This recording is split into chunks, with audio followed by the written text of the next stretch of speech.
Vou contar uma breve história. Em 2016 eu estava pesquisando para o livro da indústria, iconografia, e eu precisava muito de uma imagem do Moinho Bahia,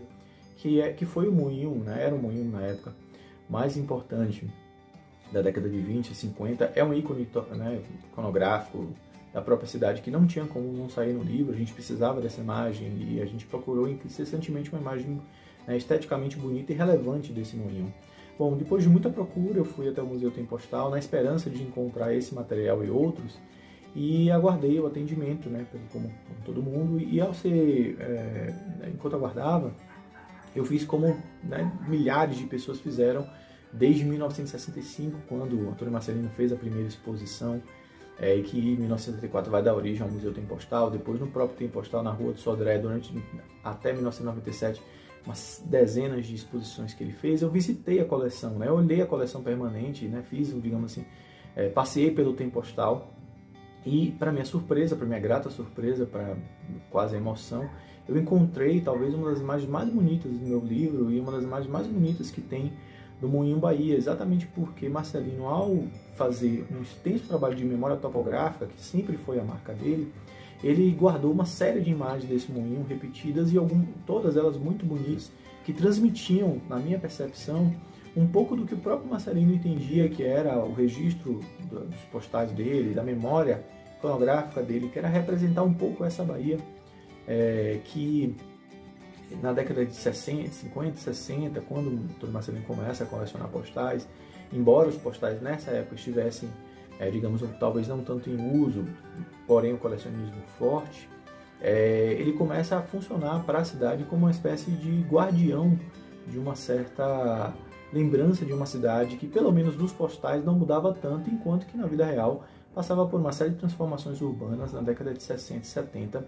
com a industrialização, com o CIA, com a própria chegada do polo petroquímico. E isso é muito interessante para a gente pensar essa dimensão estética. Ainda tentando refletir como historiador, talvez uma outra fonte do acervo do Museu Tem Postal seja muito interessante, é a própria coleção inaugural do Marcelino, que é a coleção dos sabonetes Eucalol.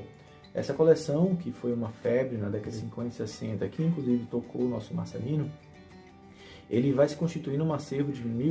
mais de 1.400 imagens e que ainda merece ser explorado, principalmente do ponto de vista histórico. É muito interessante como a gente tem ali naquela coleção uma narrativa histórica evidente, né, que marca uma espécie de lição de história cívica, né, voltada à formação de cidadãos conscientes da pátria, né, obedientes, uma história pensada a partir da construção de grandes heróis, de grandes mitos, né? Então na coleção você percebe claramente essa presença militar na história do Brasil e principalmente associada a uma ideia de progresso, onde o Brasil caminhava para um progresso, então tudo que representava o atraso, como por exemplo a história indígena, que estava associado, digamos, ao passado colonial e única e exclusivamente, ela não aparecia em nada que não fosse o passado colonial, ou a própria ideia da escravidão que aparecia dentro de cartõezinhos ligados a um Brasil antigo. Então isso é muito interessante porque mesmo que o texto que acompanhava o cartão marcasse a escravidão como algo antiga, você percebe claramente que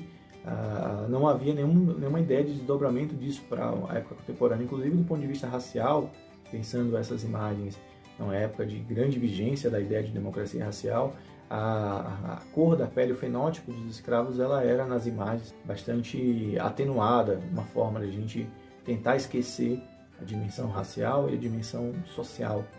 que a escravidão gerou. Além da história do Brasil, eu percebi de maneira muito evidente como essa representação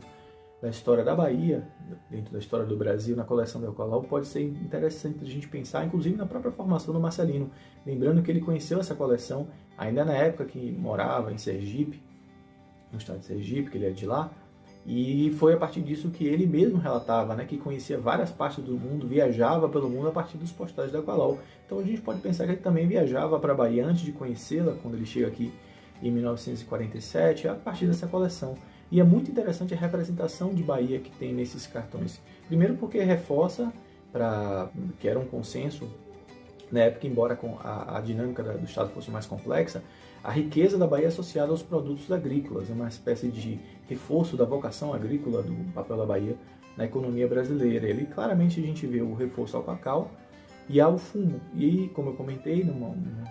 um pouco atrás, a gente percebe claramente como essa dimensão do trabalho ligado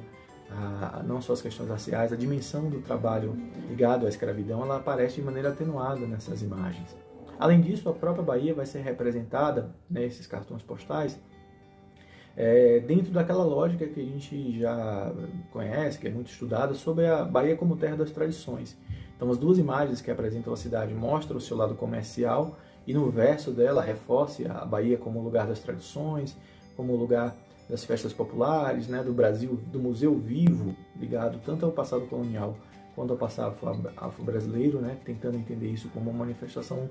do passado. E, obviamente, um destaque grande para as igrejas, isso aparece nos postais. Um dos postais dessa série da Bahia que talvez seja bem interessante a gente aprofundar em uma outra oportunidade, esse postal, é a demonstração das baianas do candomblé. Elas, de uma certa maneira, reforçavam uma ideia da presença afro-brasileira, dessa presença massiva na própria convivência da cidade, muito embora o texto fosse também carregado ao mesmo tempo de um etnocentrismo, de um preconceito evidente. Elas são chamadas, né, de rainhas, entre aspas, rainha dos seus cultos, onde praticavam rituais de magia negra. Então, ao mesmo tempo que elas, de uma alguma maneira, ganhavam destaque no cotidiano, poderiam ser vistas ali como um reforço da presença delas e da contribuição que elas tiveram na identidade nacional. Isso não anulava leituras estigmatizantes e de segregação e de diminuição do valor, né, litúrgico, do valor religioso das manifestações afro-brasileiras. Em resumo, essa coleção do Museu Tempo Postal ligada ao El Calol pode servir como fonte de pesquisa do colecionismo, da história de vida, de como esse colecionismo formou um pouco da leitura que o Antônio Marcelino fazia da história da Bahia, da história do Brasil. E fica aqui então o conselho a gente conhecer essa coleção e outras do Museu Tempo Postal.